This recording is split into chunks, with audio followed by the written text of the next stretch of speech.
Welcome to another episode of A Bad Idea of a Podcast. Today I have a guest that I have so much into interview him because now he is going to be the face of a franchise in the ELF.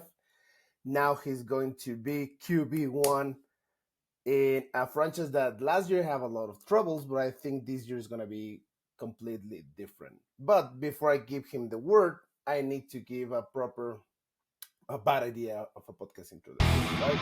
So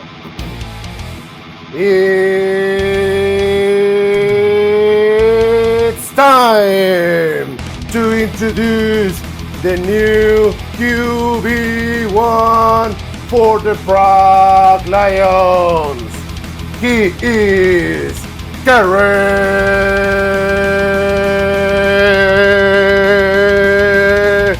Lyles.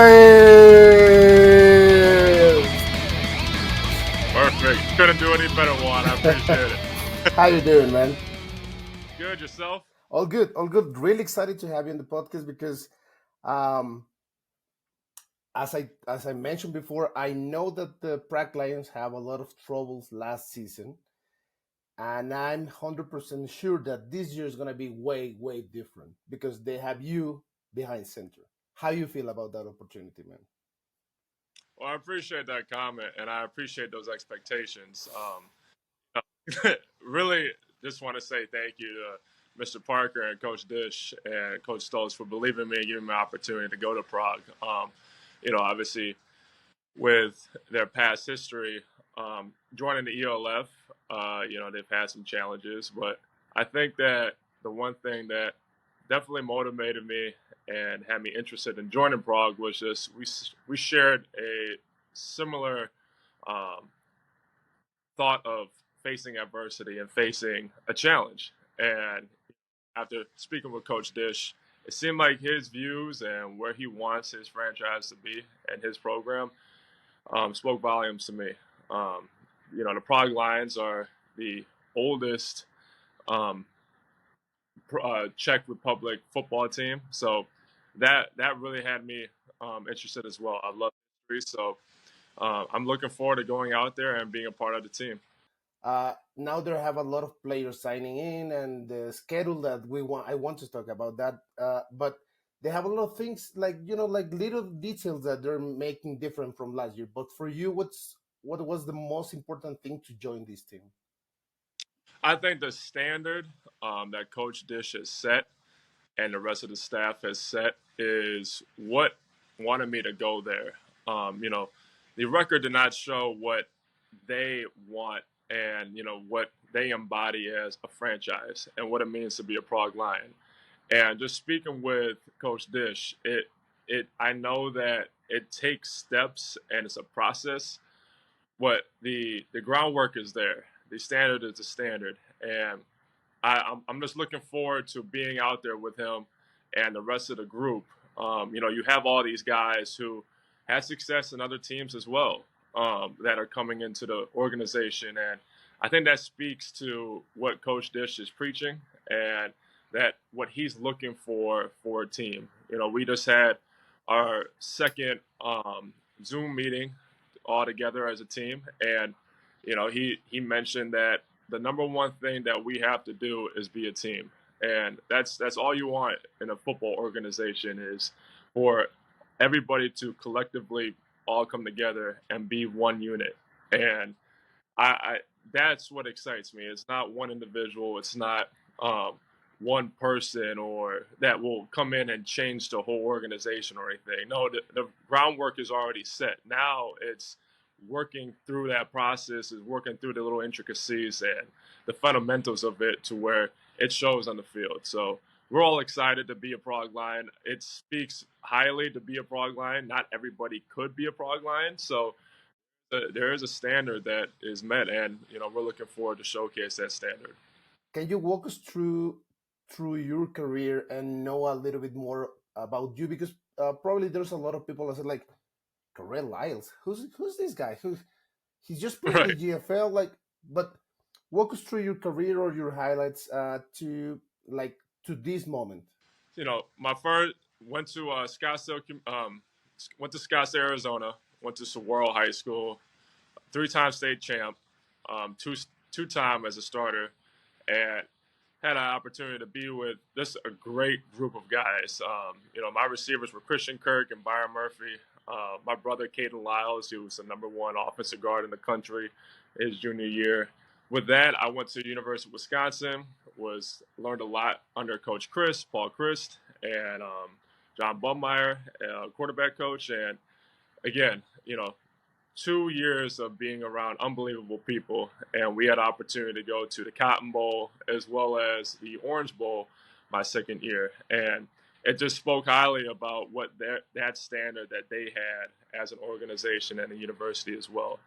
Uh, wasn't getting playing time, so I made a pivot and I decided to go to the JUCO route because back in the day, NCAA regulations, you had to sit out if you wanted to transfer. So I went to Scottsdale Community College, and again, long time success in just with the offensive philosophy and offensive statistics. They put up a lot of numbers, but they haven't met their standards in the past couple of years prior to me going there.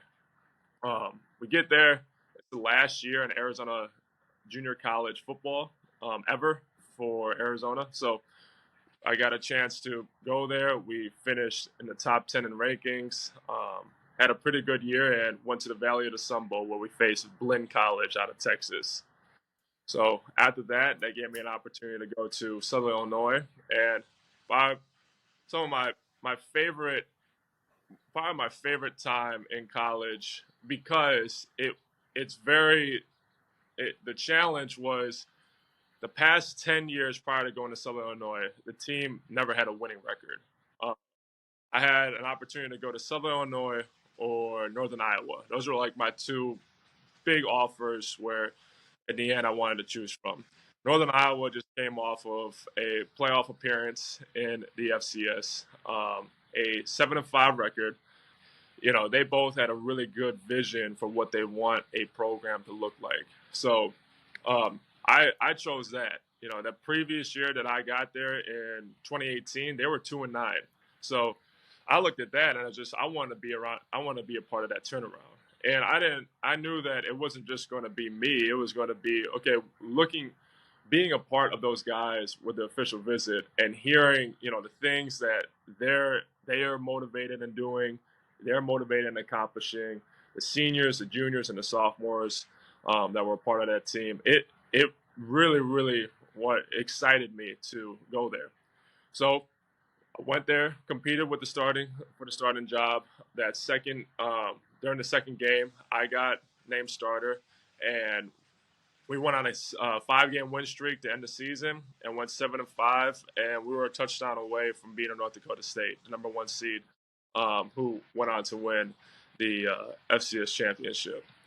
Then the second year, we had a lot of high hopes, and COVID hit. Ooh, so okay, yeah.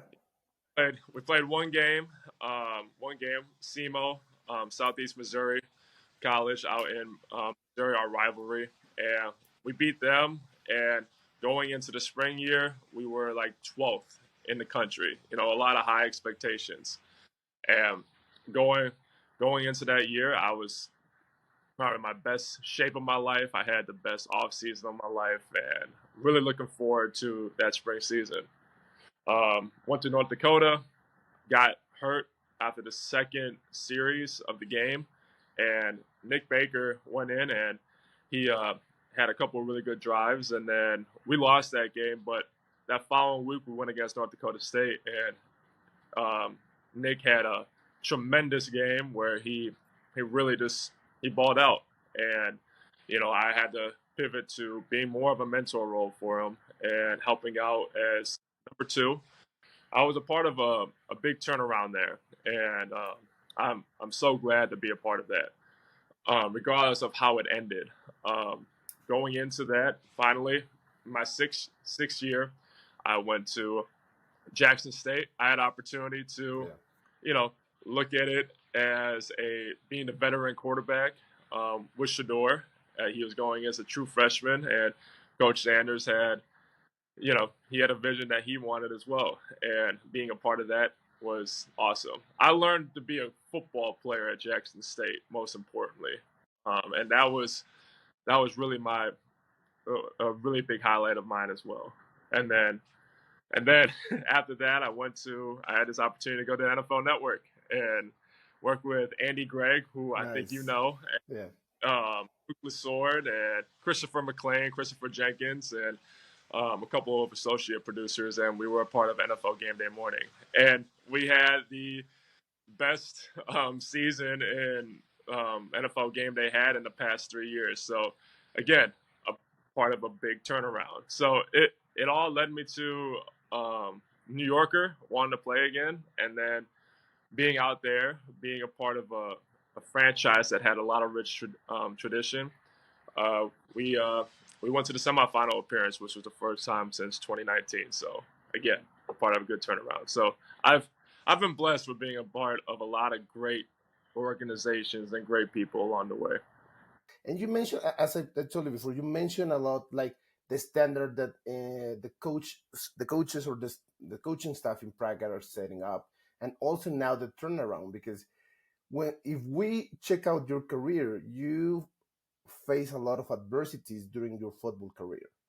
Now you Right. have a big challenge, but for you, which is gonna be the most difficult game to face as QB1 in Prague, because you're gonna face Hamburg, Mhm. Berlin, Munich, Vienna, Wroclaw, then Troners, and yep, and that's it.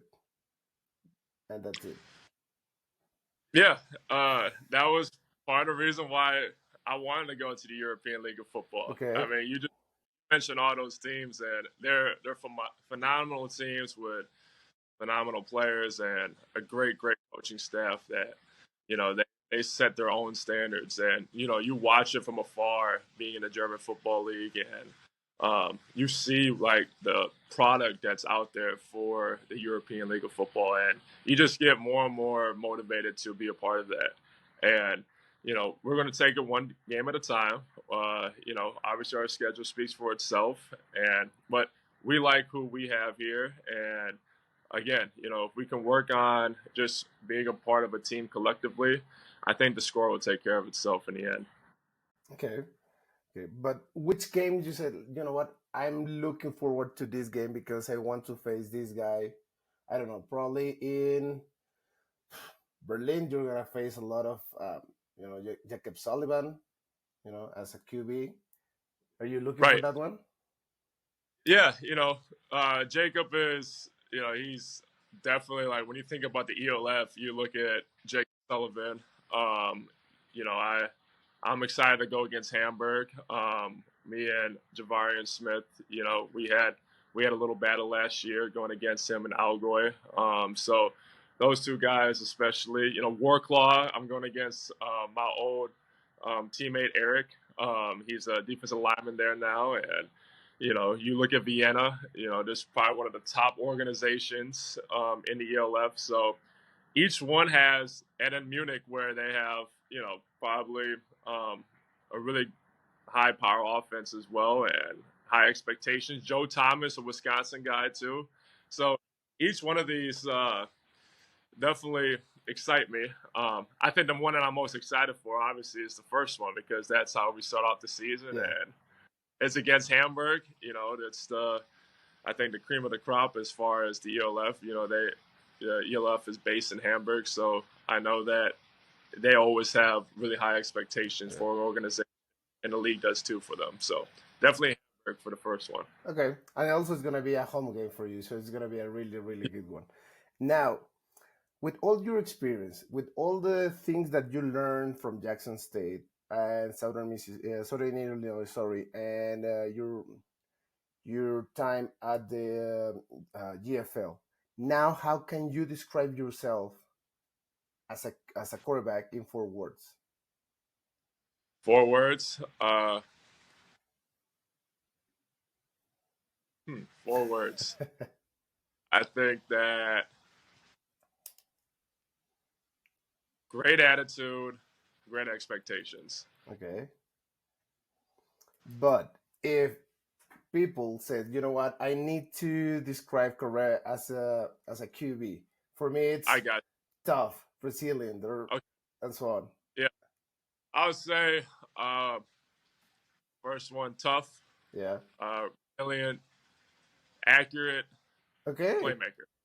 Accurate. Okay. I want to see that. I want to see that on on the season because it's really tough. I mean, I never played QB, but I always admire them because it's so difficult to have so many plays on your head and say like, okay, now if this guy's gonna make the post and this guy's gonna make the land and this, you need to have a lot of things and then you need to make to be accurate as you say. So it's gonna I want to see that. It's gonna be fun. Now, man. Uh, it's gonna be difficult to come to the ELF, or it's going to be the logical step for you because you have experience in Germany, you have experience, of course, in the US, but the ELF it's completely different because you have former NFL players, former NCAA Division One players, and you have guys who are playing, I don't know, for 5, 10 years in Europe. It's gonna be a different challenge, or how you see it? I think it's just going to be fun.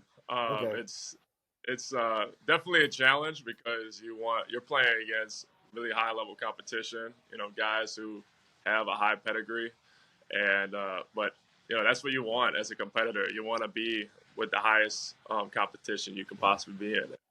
Being a part of that and just being a part of Prague as well, it excites me. So I don't really look at it as a like an more so like as a huge obstacle. I look at it Yeah. more as just a unique opportunity, so I can showcase what that I can be a part of this, and I can play in the ELF as well as I can be a part of a great organization as well.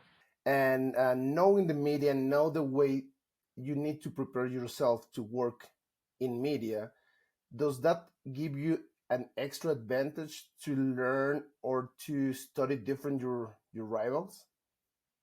Yeah, definitely. Like when I was in the NFL Network, you know, you're studying you're studying football different. You're preparing in a different way. Yeah.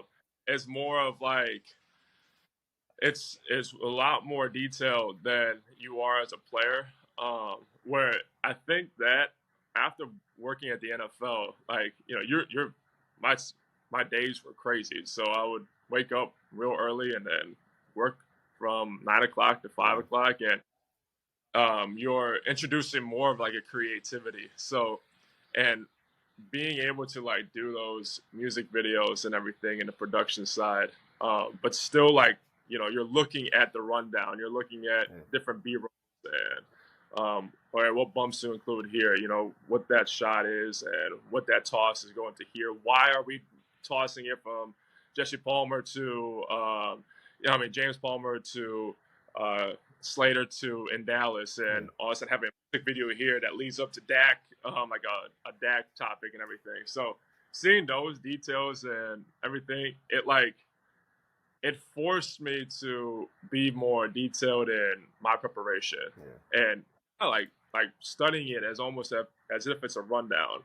You know, you have the creative ideas in the beginning of the week, and then you implement that in practice, which was more of like producing the content that we had for the show, and then you know we had that last day where we're cleaning up everything, and then it's show day. So, um, and the craziest thing about TV was the show never went like perfect. Like Yeah. it was just the time was never like you know Andy would always be very detailed about the Yeah. time, and but it's like all right, like it's gonna go over. Now we had to take out a music video, but you don't want to take out a music video because it's so Yeah. good. So switching it over here, so it showed me like how quick you have to pivot, Yeah. and I think that helped me definitely going into last year because you know we had a lot of adversity at New Yorker.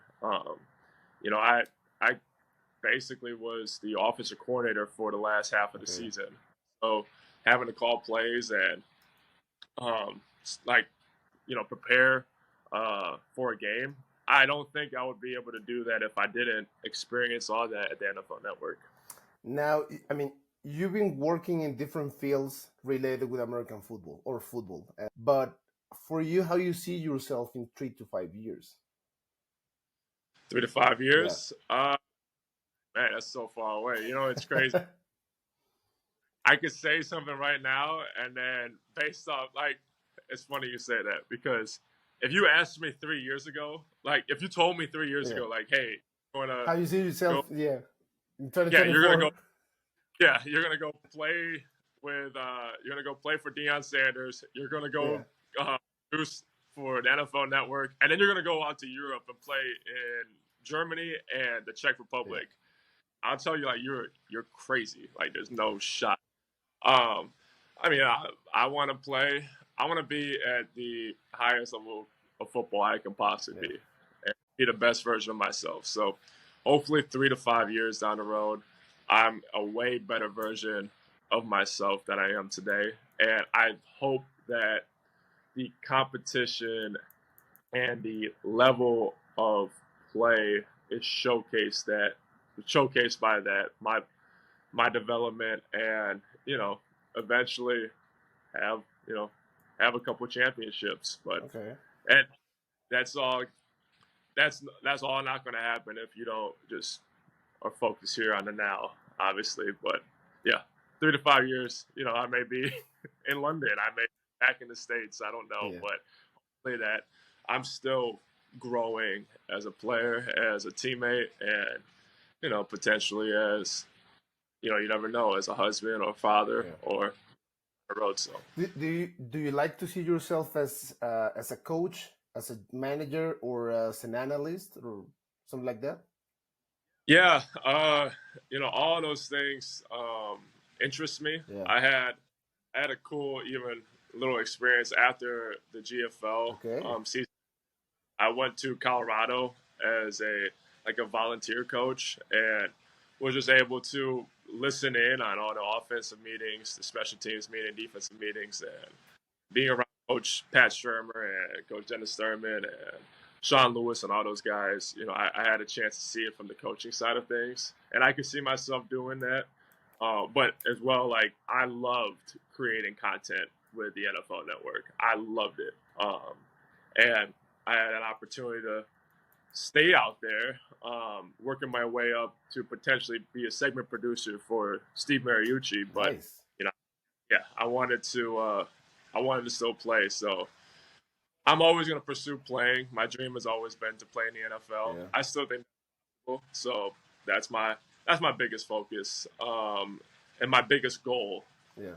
is if I continue to reach for the stars and reach for the NFL, I know that this that action is going to lead me to different um, valleys and different opportunities along the way, because I'm trying to be the best version of myself, Okay. and I know if I want to achieve that. So, you know, that dream may come to an end. You can't. It's so limited.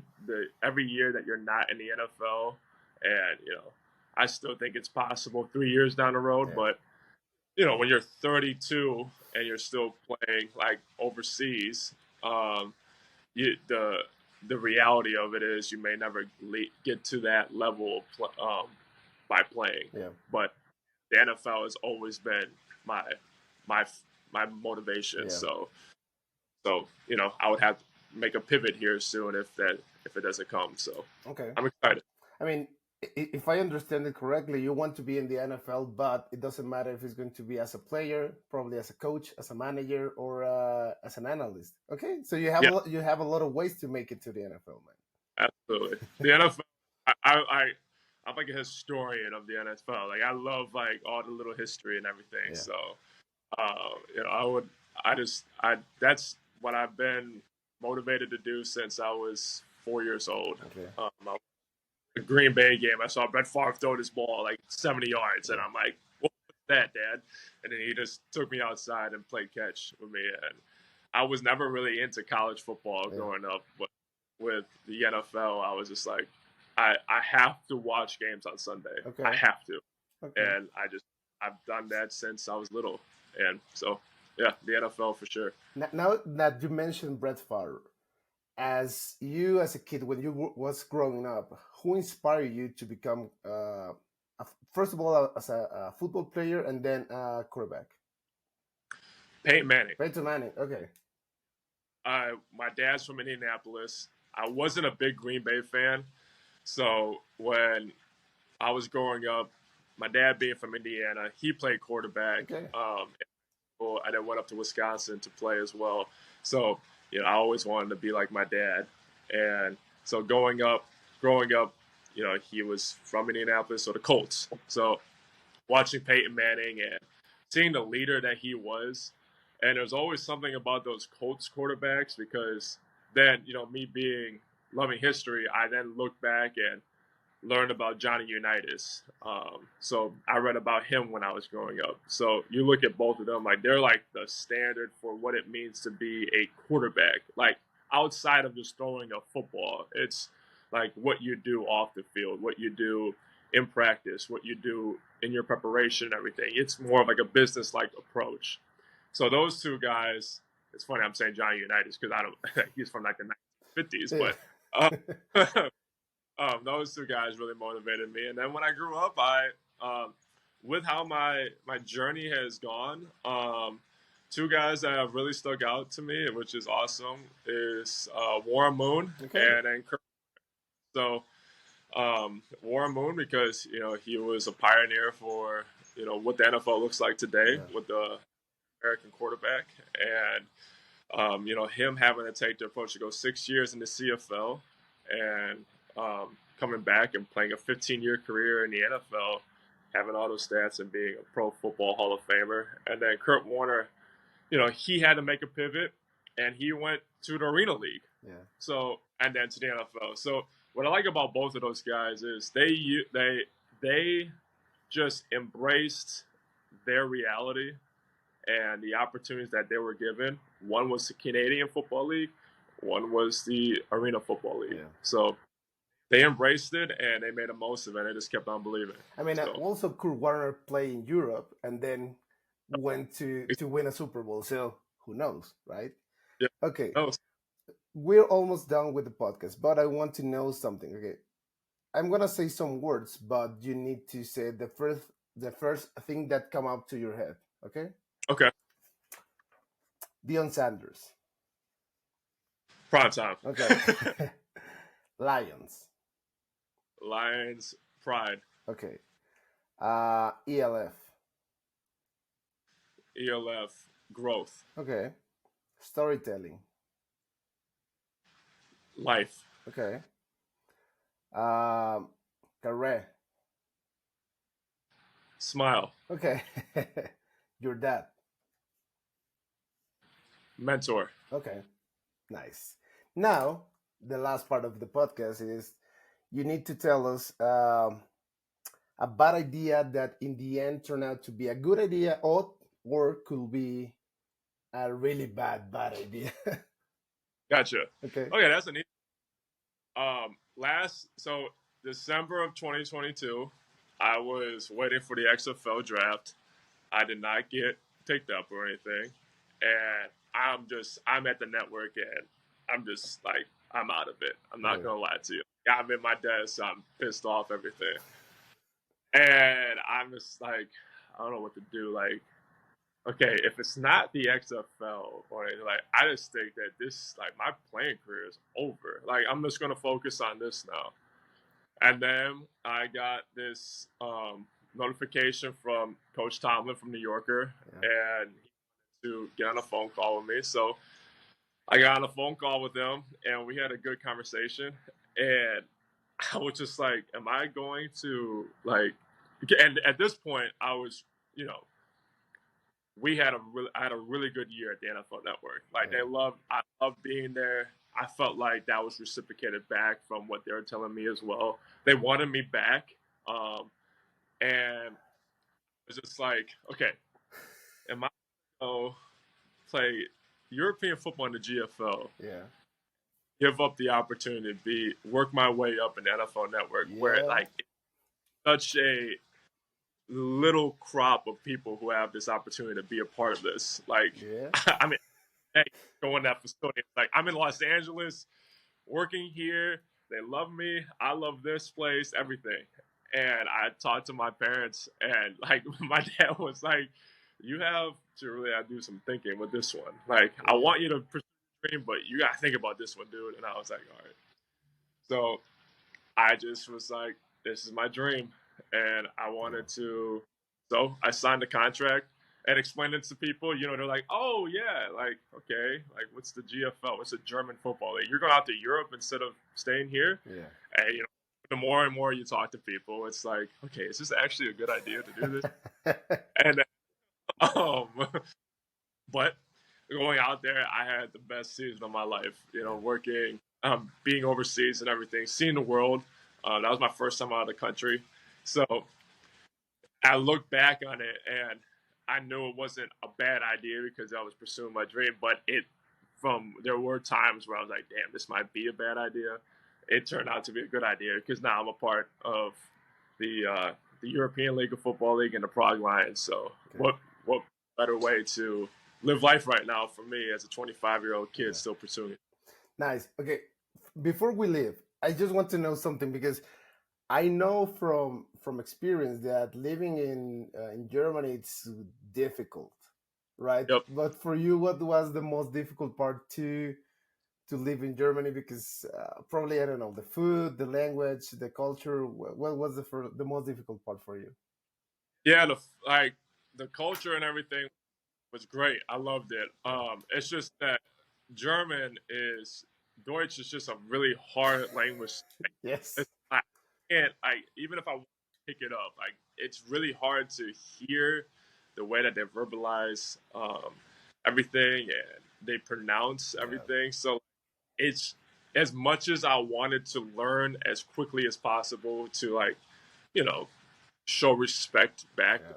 Like every time that I would try to speak Deutsch, it's just like I would do it, and then they were like, "What did you say?" And I'm like, "I'm saying this like genau," like, and it's Yeah. like I'm not even pronouncing that right. So I have a German girlfriend. She's out here actually right now, and we've just been try. I've been trying to speak German to her, and every single time, like I'll try to do something nice, like sweet and everything, Yeah. like say "schön," and she's just like, "Huh?" And I'm like, I can't even say. And then she would talk to her friends or her mom, and like just be so fast. And I'm like, it's impossible for me to like To actually pick it up understand. everything. Yeah. Yeah, the picture. Yeah. So that's probably the most difficult part of being out in Germany. It's such a hard language. Yeah. It is. It is. It's complicated. It's sehr kompliziert. Yeah. But I think you're gonna learn it like sooner or later, right? Because having a German girlfriend, of course you're gonna learn it for sure. Right. Oh, absolutely. Yeah. With how she is, and the German culture, they're Yeah. straightforward and they're honest with you. So it's like, all right, I gotta learn this language. So Yeah, for sure. it's a Nice. Man, thank you, and thank you again. Thank you so much for your time, for your kindness, for your attitude. As I mentioned before, I wish you all the best for this season. I know the Prague Lions are gonna have a really good QB1 for this season, and my only wish is just stay healthy and do your work, and that's it. Because I know that you're gonna have a lot of success in the ELF, and after your ELF years, because probably you're gonna play 1, 2, 3, 5, 10 years more in the ELF, I know you're gonna make it to the NFL, not only probably as a player, coach, or manager, but also as an analyst and as a storyteller. I wish you all the best with that. With that also. I appreciate it, Juan. Thank you for this opportunity. It's been a pleasure. Thank you, man. So see you around, and looking forward to the beginning of the season. Yes, sir. Okay, Thank you. take care, man. See you around. Good. Yeah.